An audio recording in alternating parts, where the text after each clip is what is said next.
दोस्तों, पाकिस्तान को कुदरत का एक राज कहा जाता है और पाकिस्तान की फौज को दुनिया की ताकतवर तरीन और सबसे ज्यादा मुनज्जम फौजों में से एक समझा जाता है। पाकिस्तान ने 1998 में एटमी हथियार तैयार कर लिया तो इसकी फौजी कुव्वत और भी बढ़ गई और दुश्मन पाकिस्तान से खौफजदा रहने लगा। आज पाकिस्तानी फौज के कुछ ताकतवर हथियारों के बारे में जानेंगे जो पाक फौज ने तैयार कर रखे हैं और जरूरत पड़ने पर इनके जरिए दुश्मन के होश उड़ाए जा सकते हैं। लेकिन इसके साथ साथ हम आपको कुछ ऐसे खुफिया हथियारों के बारे में भी बताएंगे जिनके बारे में पाक फौज की तरफ से पब्लिकली ऐलान नहीं किया गया, मगर वक्तन फवक्तन ऐसे हथियार खबरों की ज़ीमत बनकर दुश्मन के छक्के छुड़ाते रहते हैं। लिहाजा वीडियो को आखिर तक जरूर देखिएगा। तो दोस्तों, सबसे पहले बात करते हैं अल खालिद टैंक प्रोजेक्ट के बारे में। ये प्रोजेक्ट 1993 में शुरू हुआ और 6 साल में मुकम्मल हुआ। ये प्रोजेक्ट चाइना की मदद से शुरू किया गया था, लेकिन आज पाक फौज ये टैंक मुकम्मल तौर पर खुद बनाती है। अल खालिद टैंक बहुत ज्यादा ताकतवर टैंक है जिसमें दुश्मन से मुकाबला करने की भरपूर सलाहियत मौजूद है। अल खालिद टैंक में 125 मिलीमीटर की मेन गन इस्तेमाल की गई है जो 7000 मीटर तक फायर कर सकती है। अल खालिद टैंक की रफ्तार 75 किलोमीटर फी घंटा है। इसके अलावा ये टैंक 15 फुट गहरी खाई पार करने के अलावा 15 फुट गहरे पानी से भी आसानी से गुजर सकता है। अल खालिद टैंक में नाइट विजन आलात भी हैं जिनकी मदद से रात के वक्त भी दुश्मन की हरकत पर नजर रखी जा सकती है। दिलचस्प बात यह है कि इसमें फायर कंट्रोल सिस्टम भी है, यानी कि आग को कंट्रोल करने का सिस्टम भी इस टैंक में मौजूद है। इस टैंक का नाम मुसलमानों के मशहूर सिपह सालार खालिद बिन वलीद के नाम पर रखा गया है। दोस्तों, अब बात करते हैं माइंड ब्लास्ट बम्स के बारे में। माइंड ब्लास्ट ऐसे बम होते हैं जिन्हें जमीन के अंदर रखा जाता है और जब कोई भी इस पर से गुजरता है तो बम फट जाता है। इससे निपटने के लिए पाक फौज के पास एक टेक्नोलॉजी है जिसका नाम NVERD ट्रैवल एंटी माइन है। अगर कभी दुश्मन के इलाके में जाना पड़े तो फौज इस एंटी माइन रोलर को अपने टैंकों और दूसरे तमाम हथियारों से आगे रखती है।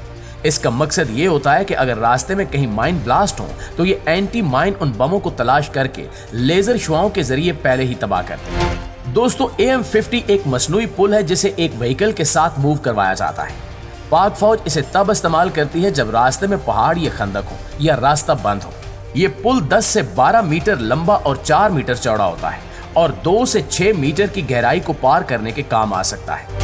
AM-50 को इस्तेमाल करते हुए पाक फौज उन रास्तों को भी पार कर सकती है जहां से आगे बढ़ना मुश्किल हो। Mine disposable system. दोस्तों, ये टेक्नोलॉजी पाकिस्तान ने खुद बनाई है। माइन डिस्पोजेबल सिस्टम एक ऐसी जबरदस्त टेक्नोलॉजी है जिसके जरिए एक व्हीकल 1 सेकंड में 5000 मिसाइल दुश्मन की तरफ फेंक सकती है। ये एक इंतहाई ताकतवर हथियार है जिसके जरिए दुश्मन को बगैर मौका दिए उसके इलाके में थोड़े वक्त में ही बड़ी तबाही फैलाई जा सकती है। दोस्तों, MVRDE की तरफ से बनाई गई ये ड्रैगन माइन व्हीकल रास्ते में माइन साफ करने के लिए इस्तेमाल की जाती है। जिस रास्ते से पाक फौज की गाड़ियां या टैंक गुजरते हों वहां ड्रैगन व्हीकल को इस्तेमाल किया जाता है। अगर कहीं रास्ते में कोई माइन हो तो ये ड्रैगन व्हीकल उस बम को फटने से पहले ही दूर फेंक देती है। ये ड्रैगन व्हीकल इतनी मजबूत है कि अगर किसी तरह का कोई बम इस व्हीकल के नीचे फट जाए तो भी इसे कोई नुकसान नहीं पहुंचता। इस वजह से ये पाक फौज का एक अहम और कीमती हथियार है। नाज़रीन, पाक फौज का एक और ताकतवर हथियार टाइप 84 है। ये एक व्हीकल है जो एक वक्त में 24 रॉकेट फायर कर सकती है। ये इस कदर ताकतवर हथियार है कि जंग में दुश्मन की जमीनी ताकत को तबाह करके रखता है। इसे पाकिस्तान ने चाइना से खरीदा है। चाइना ने यह व्हीकल 1984 में तैयार की थी, इसी वजह से इसे टाइप 84 कहा जाता है। IL-78। नाज़रीन, ये एक ऐसा हथियार है जिसे एयर टैंकर रिफ्यूलर भी कहा जाता है। ये फिजा में ही दूसरे हवाई जहाजों में फ्यूल भरने के लिए इस्तेमाल होता है। इससे पहले पाकिस्तान के पास एयर रिफ्यूलर का इंतजाम नहीं था, इसलिए पाकिस्तान ने यह हथियार यूक्रेन से खरीदा था। ये वाहिद हथियार है जो 88,000 किलोग्राम वजन के साथ परवाज कर सकता है। प्यारे साथियों, पाक फौज का एक अहम हथियार M88A1 रिकवरी व्हीकल है। ये बख्तरबंद गाड़ी है जिसे पाकिस्तान ने अमेरिका से खरीदा है।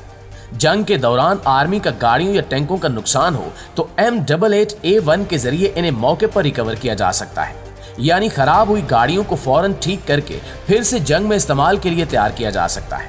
इसके अलावा JF-17 थंडर का नाम तो आपने जरूर सुन रखा होगा।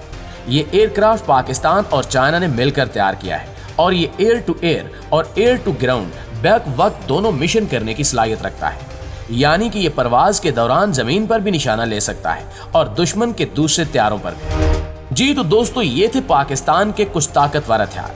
अब आपको ऐसे खुफिया हथियारों के बारे में बताते हैं जिनके बारे में पाक फौज ने अभी तक ऐलान नहीं किया, मगर वो बहुत अहमियत के हामिल और बहुत ताकतवर हथियार है। तो खवातीनो हजरात, खुफिया ताकतवर हथियारों की फहरिस्त में सबसे पहले है तैमूर मिसाइल। इस मिसाइल की रेंज 7000 किलोमीटर है, यानी कि इसको दूसरे बराआज़मों पर हमले के लिए भी इस्तेमाल किया जा सकता है। कहा जाता है कि पाकिस्तान अभी तक खुफिया तौर पर तैमूर मिसाइल प्रोग्राम पर काम कर रहा है। Small atom bomb. दोस्तों, आमतौर पर न्यूक्लियर हथियार तकरीबन 1000 टन के होते हैं, लेकिन छोटे एटम बम की ये खासियत है कि वजन और साइज में कम होता है। इसी छोटे बम के जरिए बड़ी तबाही हो सकती है। अंदाजे के मुताबिक पाकिस्तान ये हथियार तैयार कर चुका है, लेकिन पाक फौज की तरफ से इसका बाकायदा ऐलान नहीं किया गया और इसे राज में ही रखा गया है। Electromagnetic plus weapon. ये ऐसा हथियार है जिसकी मदद से दुश्मन के इलाके में बिजली से चलने वाली चीजों के निजाम को रोका जा सकता है। इस टेक्नोलॉजी के बारे में खबरें फैली थी, लेकिन फिर इन्हें भी मंजर-ए-आम से हटा दिया गया। अंदाजे के मुताबिक इस प्रोजेक्ट पर खुफिया तौर पर काम किया जा रहा है। ये एक इंतहाई ताकतवर टेक्नोलॉजी है जिसके जरिए दुश्मन के कई सिस्टम्स को बंद किया जा सकता है। दोस्तों, पाकिस्तान का अगला खुफिया और ताकतवर हथियार एक ऐसा हथियार है जिससे एक बहरी जहाज या हवाई जहाज के जरिए पानी में छोड़ा जा सकता है और वो अपने निशाने पर पहुंचकर धमाका करता है। टॉर्पीडो नामी इस हथियार के जरिए बहरी अड्डों या समंदर में मौजूद बहरी जहाजों को एक साथ एक बड़ी तबाही का निशाना बनाया जा सकता है। एक अंदाजे के मुताबिक पाकिस्तान में आम टॉर्पीडो की तरह एटमी टॉर्पीडो तैयार कर लिया गया है। ये एक ऐसा टॉर्पीडो है जो अपने अंदर एटम बम रखता है और खामोशी से सफर करके दुश्मन के कई बहरी जहाज तबाह कर सकता है। इसके बाद लेजर हथियारों की बात की जाए तो 2012 में पाक फौज की तरफ से एक कामयाब लेजर हथियार का तजुर्बा किया गया। ये ऐसा लेजर हथियार था जिसके जरिए फौजी टैंक के इंजन को बंद करने की सलाहियत थी। कहा जाता है कि पाकिस्तान इस टेक्नोलॉजी में बहुत कामयाबी हासिल कर चुका है। इसके अलावा मजीद लेजर वेपन्स भी तैयार कर रहा है। छठे नंबर पर है हाइड्रोजन बम। ये एक न्यूक्लियर हथियार है जो बड़े पैमाने पर तबाही फैलाने की सलाहियत रखता है। कहा जाता है कि पाकिस्तान ने 2012 में हाइड्रोजन बम तैयार कर लिया था। 7वें नंबर पर सोलर ड्रोन है। सोलर ड्रोन एक ऐसा ड्रोन है जो सूरज की ताकत के जरिए काम करता है और चार्ज हो सकता है। सोलर ड्रोन को दुश्मन के इलाके में भेजकर दुश्मन की जरूरी मालूमात लेने के लिए इस्तेमाल किया जा सकता है। दोस्तों, अब आपको बताते हैं एक और दिलचस्प हथियार के बारे में। आर्मर, यानी कि दुश्मन के हमले को रोकने के लिए इस्तेमाल की जाने वाली चीज है। ऐसी धात जो बहुत मजबूत और किसी भी हमले को रोक सकती थी। वो दरअसल यूरेनियम से तैयार की गई थी। एक अंदाजे के मुताबिक पाकिस्तानी फौज के जेर इंतजाम खुफिया लेबॉर्ट्रीज में इस धात को तैयार कर लिया गया है। तो दोस्तों, ये थे कुछ हथियार जो पाक फौज अपने वतन के दिफा के लिए तैयार रखती है और जब जरूरत पड़े दुश्मन का बहादुरी से सामना करती है। हमारा यही दिफाई निजाम एक वजह है कि दुश्मन मुल्क हम पर हमला करते हुए 100 बार सोचते हैं। जी तो मुआज़िज़ दोस्तों, ये थी हमारी आज की वीडियो। आप दोस्तों की राय इस हवाले से क्या कहती है, कमेंट सेक्शन में हमें जरूर बताइएगा। इंशाल्लाह आपसे मुलाकात होती है अगली वीडियो में। तब तक अपना ख्याल रखिए। अल्लाह निगहबान।